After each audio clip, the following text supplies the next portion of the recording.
off the top of your head, there are many, many, many versions of Charles Dickens' A Christmas Carol.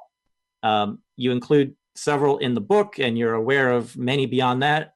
Again, the off the top of your head version of answering this question, how would you personally rank the various versions? Well, of the major versions, I would put the 1951 with Alastair Sim as the top, and that's the one that I write about primarily in this book. After that, really tough call, because it's really hard to mess up A Christmas Carol. It's such a perfect story. It lends itself to film so well. And it's the kind of role, Scrooge, that any actor would want to play, because you go through such a dramatic change and you get this great redemption at the end. I mean, actors love doing that kind of stuff. But I would say Alastair Sim in the 51. I am very fond of Reginald Owen in the 1938 version for MGM. It's a bit glossy. It's not quite as atmospheric as the others, but I like the MGM production values. It was a major, 30s era MGM film, and it's very pleasing for those of us who love movies of that era. I'm also very fond of the Muppet Christmas Carol mentioned in the book, in which I know you're also playing in your series. And what I like about that one is that Michael Caine plays Scrooge totally straight. He said that he was playing it as if he was doing it for the Royal Shakespeare Company, and he wasn't surrounded by puppets.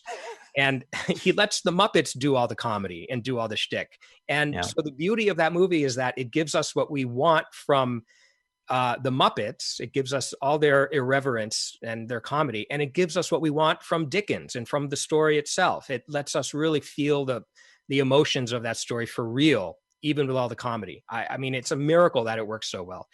And real quickly, I like the George C. Scott version, all right, which was made for TV here and released theatrically in the UK. There's also a really obscure, I'll just very briefly mention this. There's a movie from 1961 called Cash on Demand. This is a British film made by Hammer, and it stars Peter Cushing as a bank manager who is sort of forced to help a bank robber rob money from his bank. And it's set a day or two before Christmas. It's a very subtle variation on A Christmas Carol. I mean, you could watch it and not even realize it until you think about it afterwards. But I would urge people to seek it out as something a little different. I think you'll find it very rewarding. But those are the main ones. And but for me, the Alastair Sim version is tops, because Alastair Sim channels Scrooge, I think, the best of all. The highs and the lows of the character, if you will. And the atmosphere of that movie, directed by Desmond Hurst, it turns into a horror movie. It really does. Yeah. I mean, in a way, all of the versions do, because the Ghost of Christmas Future is always sort of a horror aspect of the story. But in this one, it really does visually. And it's quite frightening during those minutes. And it just adds to the overall effect of the movie really well. You just can't go wrong with this. It's only 80 minutes long, too. I mean, it's very... Yeah, it flies by.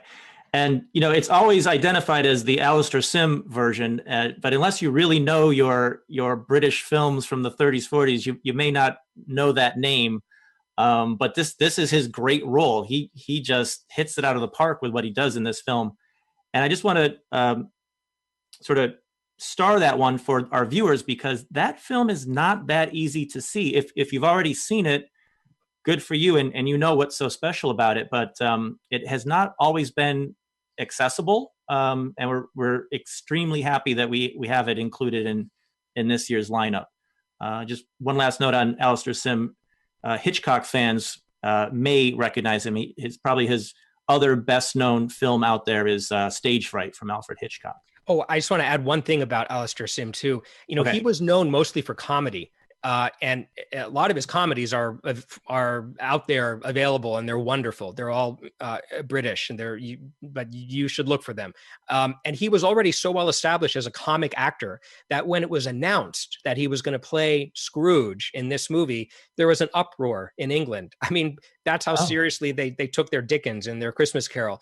Okay. And a couple months before the movie opened, one of the executives at the distributor wrote an article for a film magazine defending his choice of casting Alastair Sim to try and quell the uproar, which is really kind of remarkable when you think about it, that he felt the need to go that far. But it was a shock for people to see him do a dramatic role. It really was. Okay, really good to know. Okay, so yeah, we have 2 versions of A Christmas Carol to choose from in the series, and we hope you will.